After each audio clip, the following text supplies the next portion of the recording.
দিল্লিতে বসে বাংলাদেশকে নিয়ে নানা ষড়যন্ত্র করছে পলাতক শেখ হাসিনা। এবার সেই ষড়যন্ত্র ফুল স্টপ করতে যাচ্ছে ঢাকা। কূটনৈতিক সূত্রে জানা যায়, বাংলাদেশকে অস্থিতিশীল করার ষড়যন্ত্র শক্ত হাতে দমন করবে এবার বাংলাদেশ, আর ছেড়ে দেবে না। তার জন্য ভারতকেও দিয়েছে কঠিন বার্তা। প্রশ্ন হচ্ছে, ভারত কেন দিল্লিতে বসে হাসিনাকে এই ষড়যন্ত্র করতে দিচ্ছে? ঢাকার কূটনৈতিক সূত্রে জানা গেছে, আগামী 16 ও 17 ফেব্রুয়ারি ওমানের মাস্কটে ইন্ডিয়ান ওশেন কনফারেন্স হবে। সেখানে পররাষ্ট্র উপদেষ্টা ও ভারতের পররাষ্ট্রমন্ত্রী যোগ দেবেন।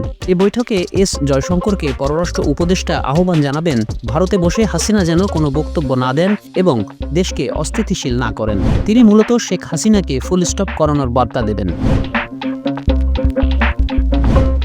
ভারতকে আমরা লিখিতভাবে অনুরোধ করেছি শেখ হাসিনাকে সংযত করার জন্য। আমরা বলেছি উনি যেন বক্তব্য না দেন। ছাত্র জনতার অভ্যুত্থানের মুখে গত বছরের 5 আগস্ট ভারতে পালিয়ে যান সাবেক স্বৈরাচার প্রধানমন্ত্রী শেখ হাসিনা।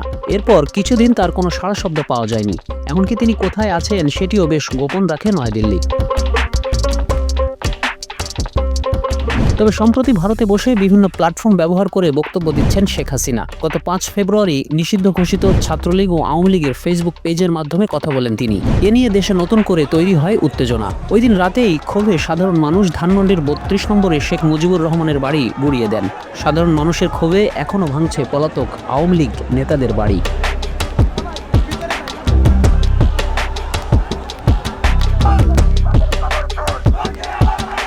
এছাড়া তার এই বক্তব্যের পর ঢাকা ও দিল্লিতে বাংলাদেশ ভারতের দূতদের তলব পাল্টা তলবের মুখে পড়তে হয়েছে।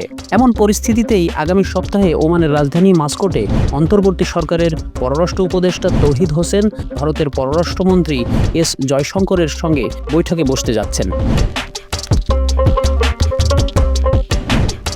তবে পলাতক হাসিনা ও তার দলের নানা ষড়যন্ত্র নস্যাৎ করে দিয়েছে বাংলাদেশ।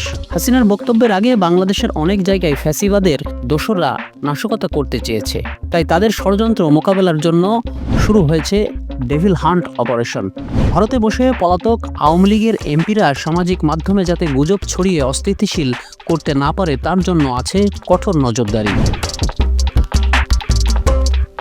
শুধু বাংলাদেশ না, পৃথিবীর অন্যান্য দেশেও হাসিনা আর তার দোসরদের সমস্ত ষড়যন্ত্র বন্ধ করার উদ্যোগ নিয়েছে সরকার। শেখ রেহানার কন্যা টিউলিপের শুধু মন্ত্রিত্ব নয়, পৃথিবীর 12 দেশে তার সম্পদের খোঁজ করা হচ্ছে। সাবেক আইজিপি বেনজিরের নামে হয়েছে ইন্টারপোলে রেড নোটিশ। শেখ হাসিনার নামে আন্তর্জাতিক আদালতে ঝুলছে হাজার হাজার মানুষ হত্যার মামলা। তাই রাজনীতি বিশ্লেষকরা বলছেন, বাংলাদেশ সরকার শুধু হাসিনার বক্তব্যের উপর ফুল স্টপ দিচ্ছে না, বাংলাদেশের জনগণ এখন হাসিনা ও তার দলের রাজনীতিকে ফুল স্টপ দিয়ে দিয়েছেন।